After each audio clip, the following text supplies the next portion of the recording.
في المجتمع المدني أو كذلك مؤثرين أنهم يفهمون جيدا ما أقول، وأنهم يعلمون أن المغرب وموريتانيا اليوم هما دولتان شقيقتان كل منها يحترم الآخر، وأنه إذا كان في السابق وقع سوء تفاهم أنه بفضل الله وعونه استطاع المسؤولون رحمهم الله أن يتغلبوا على تلك الخلافات وعلى ذلك سوء التفاهم ودفنوه. الرجوع إليه إنما يدخل في سياسة ممنهجة لضرب الخط المغربي الموريتاني. وأعتبر شخصيا وأركز على هذه الجملة أن كل من يثير ذلك سوء التفاهم اليوم وذلك الخلاف الذي تم التغلب عليه إنما يعمل، إن كان من المغاربة، إنما يعمل ضد مصالح بلده. أقولها وأقول للجميع: لا يغرنكم من يدعي أنه يدافع عن مصالح بلده، مغربيا كان أو موريتانيا أو جزائريا، لأن الأمر أعمق مما تتخيلون. فهنالك في ظاهره من يخرج وكأنه يدافع عن القضايا المقدسة والحيوية والاستراتيجية لبلده، ولكن هو في الحقيقة يعمل بدقة من أجل أجندة خارجية. هذا أقوله وأؤكده دون أن أدخل في لديتاي. أننا أعرف الأمور واضحة. أنا يا أخوة الكرام أعرف فقط الأمور الواضحة. أعرف أنك إذا كنت موريتاني وهاجمت الرئيس الجزائري أو الملك المغربي فأنت تبروفوك، أنت تقوم بإحداث ردة فعل لمهاجمة رئيسك وحكومتك ورموزك. وإذا كنت مغربي وتخرج دون أن تأتي بتحليل سياسي، بل تستهدف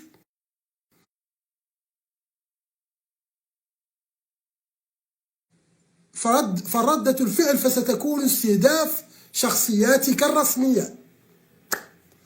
إذن أنا بالنسبة لي هذه طريقة ذكية لاستهداف مسؤوليك، باستهداف مسؤولين دولة أخرى. يحق لك أن تنتقد سياسات الدول الأجنبية، يحق لك أن كذا، يحق لك كذا، إلا أنه لا يحق لأي شخص أن يتعدى على حرمات أي شخص آخر. هذا ممنوع شرعا وقانونا، ممنوع شرعا وقانونا. هذا يجب أنا أقوله من باب النصيحة، وليست أول مرة، ليست أول مرة. طبعا العقلاء هم الذين لا ينزلون إلى ذلك المستنقع، العقلاء هم الذين لا ينزلون إلى ذلك المستنقع. بمعنى هذا المستنقع سأعطي مثال. أنا شخصيا مقتنع ومؤمن ومتشبع أن الوحدة الترابية المملكة المغربية مستهدفة، وأن المغرب مظلوم فيما يخص أقاليمه الجنوبية. هذه قناعة عندي. بالنسبة لي، إذا خرج اليوم مؤثر أو ناشط مغربي يبدأ يضرب في موريتانيا، لن أخرج أنا وأضرب في المملكة المغربية، إذا فعلت ذلك فأنا نزلت إلى المستنقع الذي كان فيه، بل أعتبر أنه حالة شاذة الله أعلم سببها ما هو، لا أدخل فيه، ولكن أنبه فقط.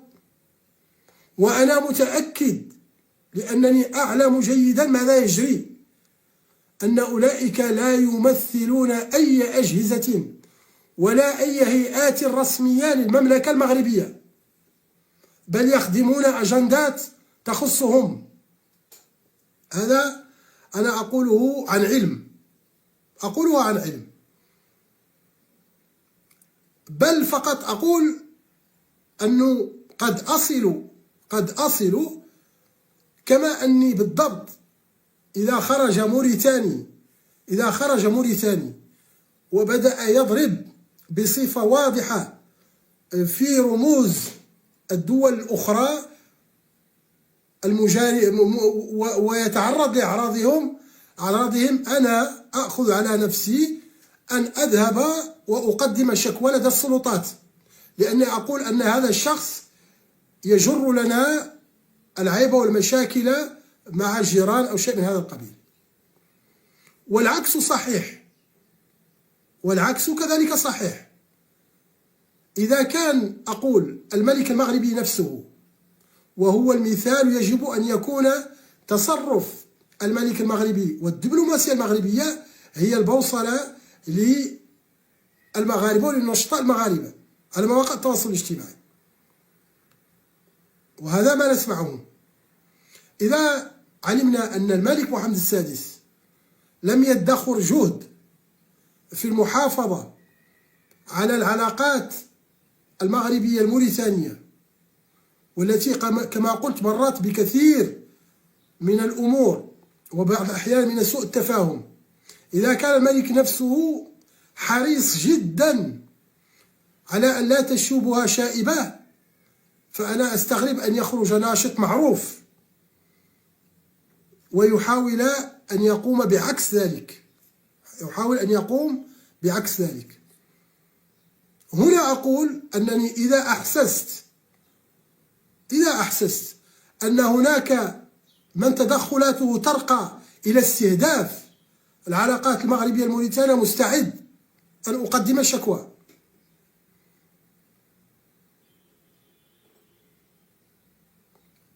نعم،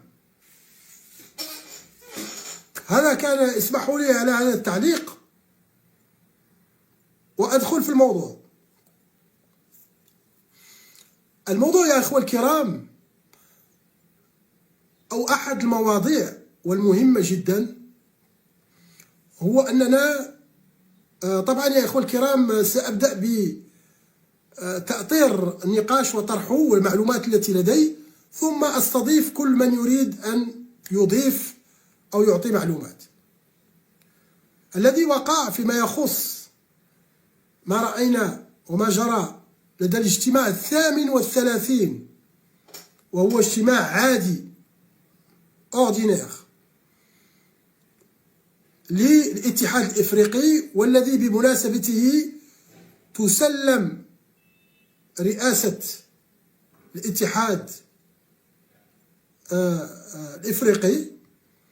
وكما تعلمون أن الرئيس الموريتاني هو الذي كان رئيس الاتحاد الدوري في السنة الماضية، ويعني يتم انتخاب رئيس مفوضية الاتحاد الإفريقي ونائبة الرئيس. هذا هو الحدث المهم.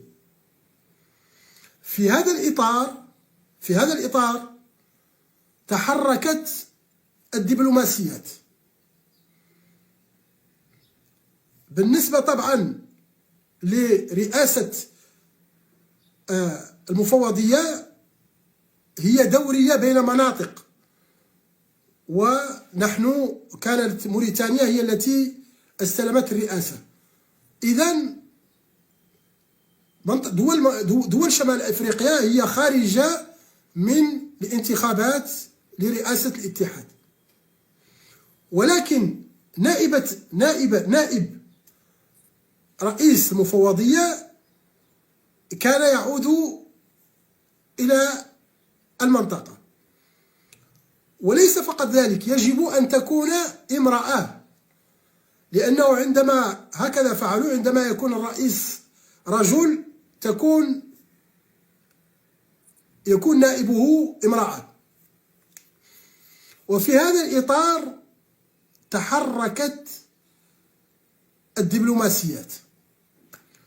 ودعوني أقول لكم يا إخوة الكرام بصفة عامة أن الاتحاد الإفريقي هذا، وأقولها بكل أسف، لا وزن له. الاتحاد الإفريقي أقولها لا وزن له. رأينا الانقلابات في المنطقة، رأينا اختراقات، رأينا الحروب. لم يستطع أبدا الاتحاد الإفريقي أن يحل أزمة إفريقية. إذن هذا سيتان كونستا كلير، يعني هذا يعني ملاحظة واضحة. ولكن بالنسبة لشمال إفريقيا، اسمعوا جيدا هذا الكلام يا إخوة الكرام، بالنسبة لشمال إفريقيا والذي تؤرقه هذه مشكلة ما يسمى بملف الصحراء، الأقاليم الجنوبية المملكة المغربية، هنا هو دور الاتحاد الإفريقي. لماذا أقول؟ لأن الحبل الوحيد والأوحد والضربة الحقيقية النهائية لما يسمى بالجمهورية العربية الصحراوية هو سحب الاتحاد الإفريقي لعضويتها، أو إخراجها من الاتحاد الإفريقي، أو على الأقل تجميدها في الاتحاد الإفريقي. وهذا هو أكبر يعني تحدي لنا في المنطقة فيما يخص أهمية الاتحاد الإفريقي، ولا شيء آخر. في هذا الباب يا إخوة الكرام انطلقت كما هو معلوم دبلوماسية دولتين، المملكة المغربية من جهة والجزائر من جهة. والتحدي أقولها هو أكبر وأخطر على الجزائر من المملكة المغربية، بمعنى أن أي عزل للجزائر على مستوى مفوضية الاتحاد الإفريقي هو نهاية الملف ونهاية الجمهورية العربية الصحراوية بالنسبة للجزائر. ونهاية الجمهورية العربية الصحراوية بالنسبة للجزائر هي هزيمة كبرى للجزائر. هذا هو التحدي الأكبر ولا شيء آخر غيره. إذن انطلق الوفدان المغربي والجزائري في جولات ماراثونية ولقاءات ماراثونية من أجل مفوضية اتحاد الإفريقي. المغرب بالنسبة له قد حصل على كثير من الاعترافات الإفريقية بمغربية الصحراء، ومنها حتى من فتح قنصليات في الأقاليم الجنوبية. واستيلاء المغرب على المفوضية لا شك أنه سيؤدي حتما إلى توجيه الضربة القاضية في هذه الحلبة. والجزائر واعية بذلك، وطبعا لم تدخر أي جهد. إذن بعدما فهمنا الصراع ماذا جرى؟ طبعا لن يوافقني الكثير، سيظنون أنني أتكلم. أنا أعتبر شخصيا أن هناك شقين، وأن وقع شيئا ما نوع من التوازن، وأن الجزائر استطاعت أن تتفادى بطريقة يعني دعني أقول لك صعبة جدا الضربة القاضية. لماذا؟ لأن المغرب نجح في أن يكون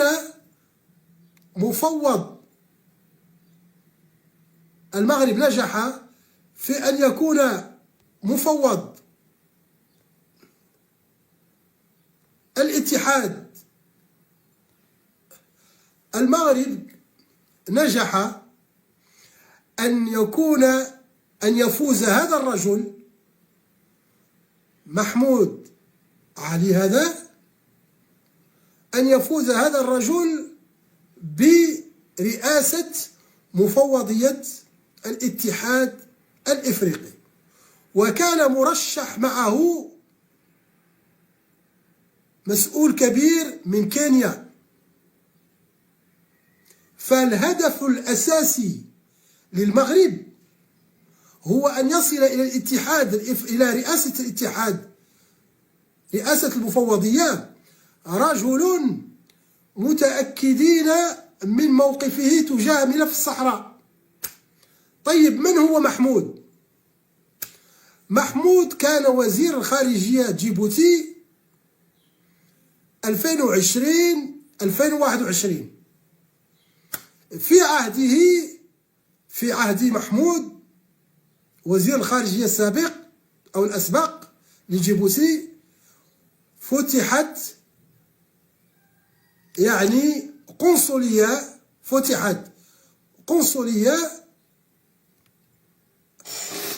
القنصلية العامة لجمهورية جيبوتي في الداخلة. القنصلية العامة لجمهورية جيبوتي في الداخلة. إذن يا إخوة الكرام، كان مهم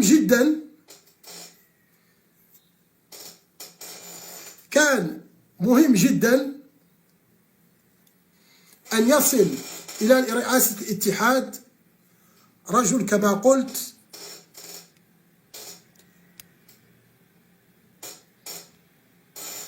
هو الرجل. كان مهم جدا أن يصل هذا الرجل الذي يعترف ومقتنع بمغربية الصحراء إلى رئاسة الاتحاد الإفريقي. وبالتالي حقق المغاربة وحققت الدبلوماسية المغربية الهدف الأول الأسمى لتحركها في المنطقة، وهو أن يصل أنتم تعلمون كذلك موقف كينيا من الصحراء ليس بالضرورة في مصلحة المملكة المغربية، بل في بعض الأحيان عكس الموقف، هو ضد المملكة المغربية. إذن وصلت هذه الشخصية لرئاسة الاتحاد. هذا هو الوصف الأول. ماذا أراد المغاربة أن يقوموا؟ أراد المغاربة أن يعطوا الضربة القاضية للجزائر بالاستحواذ على نائب رئيس المفوضية. أقول أن لو أن المغاربة نجحوا في أن تكون نائب رئيس المفوضية، تأكدوا أن الجمهورية العربية الصحراوية لن تكمل مسارها في الاتحاد الإفريقي.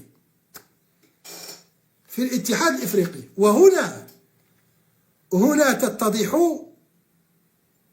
تتضح كما قلت كانت قضية حياة أو موت، ولذلك الجزائر أخرجت كما قلت اللاعب الكبير. Les Algériens étaient obligés هذا.